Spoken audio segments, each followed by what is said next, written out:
विद्यार्थी आणि पालकांनो लक्ष द्या. KJ Somaiya senior and KB Rohmare junior college Kopargaon येथे शैक्षणिक वर्ष 2026-27 साठी कला, वाणिज्य आणि विज्ञान तसेच BSc computer science, AI and ML आणि data science, BCA science, BCom CA प्रवेश प्रक्रिया सुरू झाली आहे. सर्व कोर्सेससाठी 100% शासकीय स्कॉलरशिप, ट्रेनिंग अँड प्लेसमेंटची 100% हमी, स्पर्धा परीक्षा मार्गदर्शन व पोलीस आर्मी भरती पूर्व प्रशिक्षणाची सुविधा उपलब्ध. 11वी प्रवेश प्रक्रिया ही सुरू, जागा मर्यादित. तर आजच आपला प्रवेश निश्चित करा. संपर्क KJS कॉलेज कोपरगाव. संपर्क क्रमांक 82 82 82 45 88.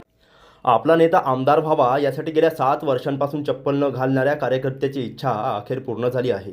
विवेक कोल्हे यांना भाजपने विधान परिषदेच्या माध्यमातून आमदारकी दिल्याने कोपरगाव येथील वासुदेव शिंदे यांनी गुरुवारी अखेर विवेक कोल्हे यांच्या हस्ते पायात चप्पल घातली. शिर्डी साईबाबांचे दर्शन घेतल्यानंतर कोल्हे यांनी नवीन कोल्हापुरी चप्पल देऊन आपल्या कार्यकर्त्याचा सन्मान केला आहे. 2019च्या विधानसभा निवडणुकीत विवेक कोल्हे यांच्या मातोश्री माजी आमदार स्नेहलता कोल्हे यांचा अवघ्या 450 मतांनी पराभव झाला होता. हा पराभव भाजपचे कार्यकर्ते वासुदेव शिंदे यांच्या जिवारी लागला होता. जोपर्यंत कोल्हे परिवारातून कोणी आमदार होत नाही तोपर्यंत पायात चप्पल न घालता अनवाणी राहण्याचा निर्णय शिंदे यांनी घेतला होता. 2024च्या निवडणुकीत कोपरगावची जागा राष्ट्रवादीकडे गेल्याने वरिष्ठांच्या आदेशानुसार युती धर्म पाळत कोल्हे यांनी निवडणुकीतून माघार घेतली होती. त्यावेळी विरोधकांसह अनेकांनी आणखी 5 वर्ष वाट बघ अशी खिल्ली उडवत वासुदेव शिंदे यांना हिणवले होते. मात्र विवेक कोल्हे यांना विधान परिषदेची आमदारकी मिळाल्याने 7 वर्षानंतर शिंदे यांचा प्रण पूर्ण झाला आहे.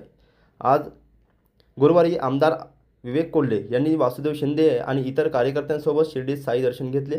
ज्या सहकार्याने माझ्यासाठी त्याग केला त्याचे कौतुक वाटत असल्याचे सांगत कोल्हे यांनी वासुदेव शिंदे यांचा कोल्हापुरी चप्पल देत सन्मान केला. आमदार म्हणून शपथ घेतल्यानंतर पहिल्यांदाच गुरुवारी या ठिकाणी साईबाबांचं दर्शन घेण्यासाठी या ठिकाणी सहपत्नी आलेलो आहे.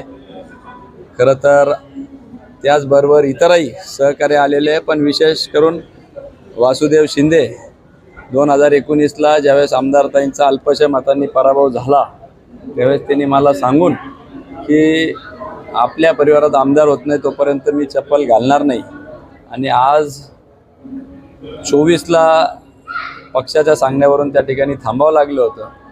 अनेक लोकांनी त्याला हिणवलं की अजून 5 वर्ष तुला त्या ठिकाणी बिना चपलीचं राहावं लागेल.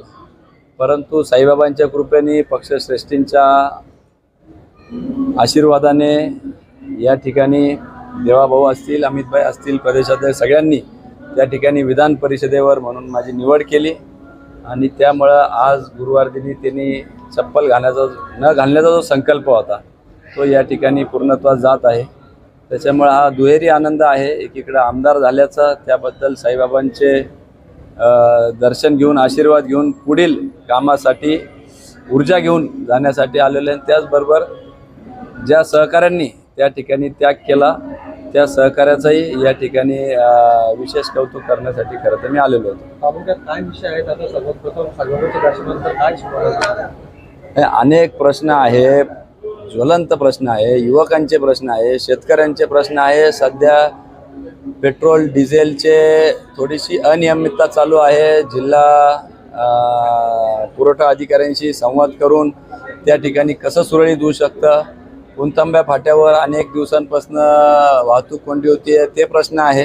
आणि तालुक्यातच नव्हे, विधान परिषदेमध्ये आमदारातून निवडून गेलेला आमदार मी असल्या कारणास्तव कार्यक्षेत्र हे महाराष्ट्र आहे. कुठल्याही DPDCमध्ये त्या ठिकाणी युवकांचे प्रश्न असतील तर त्या ठिकाणी जाऊन पक्षाने दिलेल्या आदेशाप्रमाणे संघटनेच्या काही पदाधिकाऱ्यांच्या अडचणी असतील तर त्या ठिकाणी हक्काने भांडणारं एक काम किंवा कार्य हे माझ्याकडे पार्टीने सोपवलेलं आहे.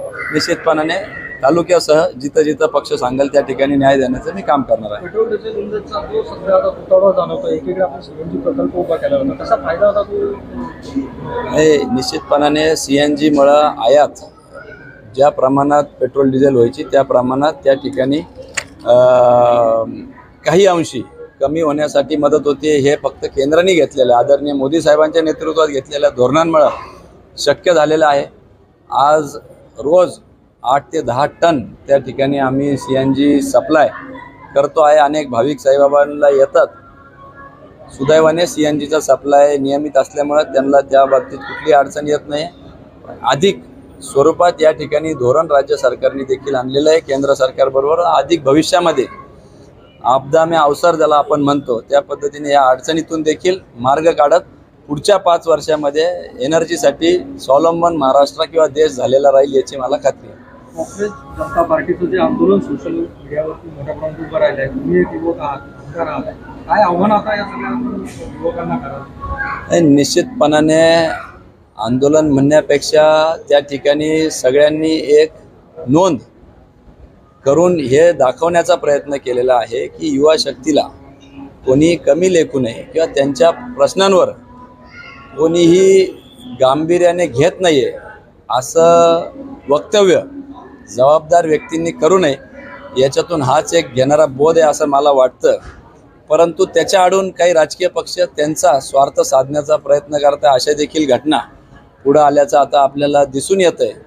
परंतु काही अंशी त्यातली भावना देखील राज्यकर्ते म्हणून आम्ही सगळ्यांनी समजून घेतली पाहिजे की मूळ प्रश्नांना बगल न देता खऱ्या अर्थाने आज आपण बघितलं तर एवढी ग्रोथ 13व्या नंबरवरून आज 3ऱ्या-4थ्या अर्थव्यवस्थेवर आलेलो आहे. ही एका दिशेने चाललेली वाटचाल कुठंतरी त्याला खंड पाडण्याचा प्रयत्न देखील काही शक्ती करत आहे. परंतु सगळेच त्यामध्ये त्या भावनेतून आहे असं मी म्हणणार नाही. काही अंशी युवकांची भावना या ठिकाणी निश्चितपणाने राज्यकर्ते म्हणून समजून घेऊन त्यांचे देखील प्रश्नांना प्राधान्य देऊन अशा पद्धतीचं वक्तव्य जबाबदार व्यक्तींनी टाळावं हेच याच्यातून घेतलेला बोध आहे.